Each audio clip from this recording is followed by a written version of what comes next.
జై గురుదత్త శ్రీ గురుదత్త. శ్రీకృష్ణ పరమాత్మ ఈ సర్వము నేనే వ్యాపించి ఉన్నాను అనే విషయాన్ని చాలా స్పష్టంగా భగవద్గీత ద్వారా ఈ ప్రపంచానికి వారు మనకందరికీ కూడా తెలియచేశారు. కేవలం అర్జునుడికి జ్ఞానోదయం చేస్తున్నాననే నెపంతో యావత్ మానవాళికి కూడా శ్రీకృష్ణ పరమాత్మ ఈ విషయాన్ని తెలియజేశారు. సర్వము నేనే అయ్యున్నాను అనే విషయాన్ని విజ్ఞాన యోగంలో ఎంత చక్కగా చెప్పారంటే, పుణ్యో గంధ పృథివ్యాంచ తేజస్యాస్మి విభావసు జీవనం సర్వభూతేషు తపశ్చాస్మి తపస్విషు. గంధం లేని భూమిని, ప్రకాశం లేని అగ్నిని, ప్రాణం లేని ప్రాణిని, తపస్సు లేని తపస్విని మనం ఊహింపజాలం కదా. కాబట్టి ఆయా వస్తువులందలి సారమే పరమాత్మ. దీనిచే వారు సమస్త పదార్థములు యందును పూర్ణముగా వ్యాపించి ఉన్నారని మనకి ఈ శ్లోకం ద్వారా ఖచ్చితంగా మనకి స్పష్టమవుతోంది. అయితే శ్రీకృష్ణ పరమాత్మ అన్నిటయందు ఉన్నారు అనే విషయం చెప్తున్నారు, కానీ మనుషులు దాన్ని గ్రహించుకోలేకపోతున్నారు. ఎందువల్ల గ్రహించుకోలేకపోతున్నారు? ఆ గ్రహించుకోగలగాలంటే ఏం చెయ్యాలి అనేది కూడా శ్రీకృష్ణ పరమాత్మ చెప్పారు. ఎంత చక్కగా మన భగవద్గీత చెప్తుందో చూడండి. అంతటా నేనే వ్యాపించున్నాను అని చెప్పారు. చెప్పిన తర్వాత కానీ మనుష్యులు గ్రహించుకోలేకపోతున్నారు. మరి ఆ గ్రహించుకోలేకపోవటానికి కారణం ఏంటి? ఏది విడిచిపెడితే నేను సర్వము ఉన్నానని మీరు తెలుసుకోగలుగుతారు అనే విషయాన్ని శ్రీకృష్ణ పరమాత్మ మళ్ళీ మనకి చెప్పారు. వీడి కష్టపడతాడు, ఎందుకురా వీడికి కష్టాలని ప్రశ్న సమాధానం కూడా ఆయనే చెప్పారు. ఎవరైనా ప్రశ్న వేస్తే సమాధానం మన నుంచి ఆశిస్తూ ఉంటారు. అయితే శ్రీకృష్ణ పరమాత్మ ఇక్కడ అలా కాదండి. ప్రశ్న వారే వేశారు, సమాధానం వారే చెప్పారు. ఎందువలన వారిని ఇబ్బంది పెట్టడం వారికి ఇష్టం లేక. అంత చక్కగా, అంత క్లియర్గా, అంత ట్రాన్స్పరెంట్గా ఉండేది మన భగవద్గీత. ఏదో చదివేసుకుని బట్టి పట్టి వెళ్ళిపోతున్నాం అంటే అది ఎప్పటికీ అలాగే ఉంటుందండి. ఖచ్చితమైన దాని అర్థాలను మనం తెలుసుకుంటే మన జీవితానికి ఎంత పరమార్థమవుతుందో భగవద్గీత అనేది మనకి తెలుస్తుంది. ఖచ్చితంగా ఒక్కొక్క శ్లోకాన్ని మనం అన్వయించుకుంటూ వెళుతున్నప్పుడు ఎంత ఆనందం కలుగుతుందో శ్రీకృష్ణ పరమాత్మ చెప్తున్నారు. ఏది వదిలేస్తే నువ్వు నన్ను గ్రహించగలుగుతావు, సర్వము నేనే ఉన్నాను, కానీ నువ్వు ఏది వదిలేస్తే నువ్వు నన్ను గ్రహించగలుగుతావు అనే విషయాన్ని ఆయన ఎంత చక్కగా విజ్ఞాన యోగంలోనే చెప్పారండి. ఆయన ఏమని చెప్తున్నారంటే, దైవీహేష గుణమయీ మమ మాయా దురచ్చయ మామేవయే ప్రపజ్యంతే మాయామేతాం తరంతి తే. ఇక్కడ ఎంత చక్కగా చెప్తున్నారంటే, మనిషి ఏది దాటితే భగవంతుణ్ణి పొందగలుగుతారు అనేది చెప్తున్నారు. దైవ సంబంధమైనదియు త్రిగుణాత్మకమైనదియు ఈ నా యొక్క మాయ, ఈ మాయ దాటుడుకు కష్టసాధ్యమైంది. కానీ ఆ కష్టసాధ్యమైంది ఎవరైతే దాటగలుగుతారో, మరి ఆ దాటాలంటే ఏం చేయాలి? స్వామినే శరణం పొందాలి. నువ్వంతటి నువ్వు దాటలేవు. స్వామిని శరణం పొందినట్లయితే ఆ శరణం ద్వారా ఆ మాయని దాటవేయగలుగుతారు. ఆ దాట వేయించేది కూడా ఎవరు? స్వామే వేయిస్తారు. ఎంత చక్కగా చెప్తున్నారు చూడండి. నువ్వంత నేనంత నేనే నేనే నేనే నేనే నేనే నేనున్నాను కాబట్టి జరుగుతోంది, నేను నా వల్లే జరుగుతోంది. ఇవన్నీ కూడా అమాయకత్వం మాటలండి. ఈ అమాయకత్వంలో ఉన్నంతసేపు కూడా అలాగే ఉంటాం మనం. ఆ వాటి నుంచి బయటపడిన తర్వాత మనకు అర్థమవుతుంది. ఒక దాంట్లో మనం ఉన్నత నా వల్లే మొత్తం అన్నీ జరిగిపోతున్నాయి అనుకుంటే అది అమాయకత్వం. మన వల్ల ఏమీ జరగదు. ఆ పరమాత్మ నడిపిస్తేనే మనం నడవగలుగుతున్నాం. ఈ ఇంద్రియాల్లో ఉన్నటువంటి ఏదైనా కూడా స్వామి అనుగ్రహంతోనే అది నడవగలుగుతుంది. ఈ శరీరంలో ఏది ఆగిపోయినా చిన్నదే కదా అని అనుకుంటాం. ఆ చిన్నదే ఆగిపోయినా మన శరీరం పనిచేయదు. ఆయన ఉన్నారు కాబట్టే మనం నడవగలుగుతున్నాం. ఆయన అనుగ్రహం మన మీద ఉన్నది కాబట్టే మనం ఉండగలుగుతున్నాం.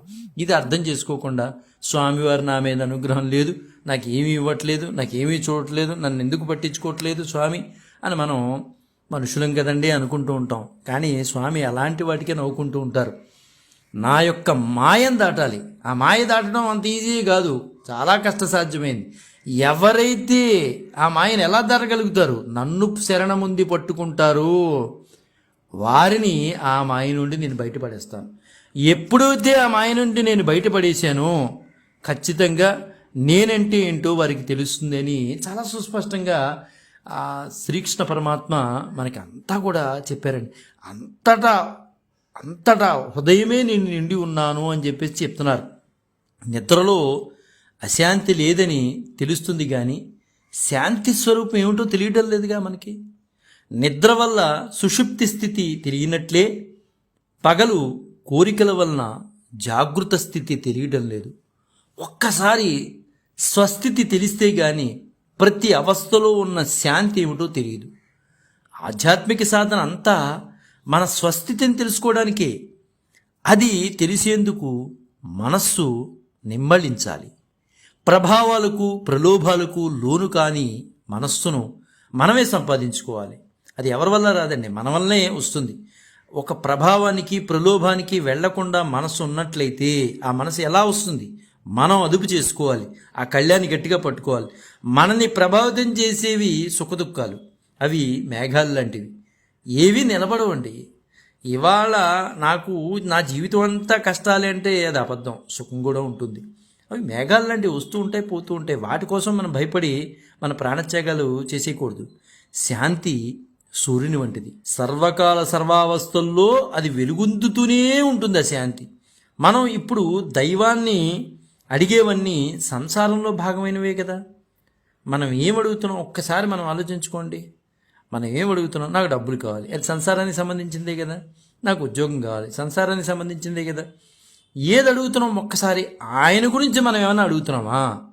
ఆయన గురించి మనం ఏమట్లా, మన గురించి మనం అడుగుతున్నాం. మన సంసారంలో భాగమైనవన్నీ అడుగుతున్నాం మనం. నా ఆరోగ్యం బాగుండాలి, నాకు డబ్బు రావాలి, ఇవే కదా అడిగేది.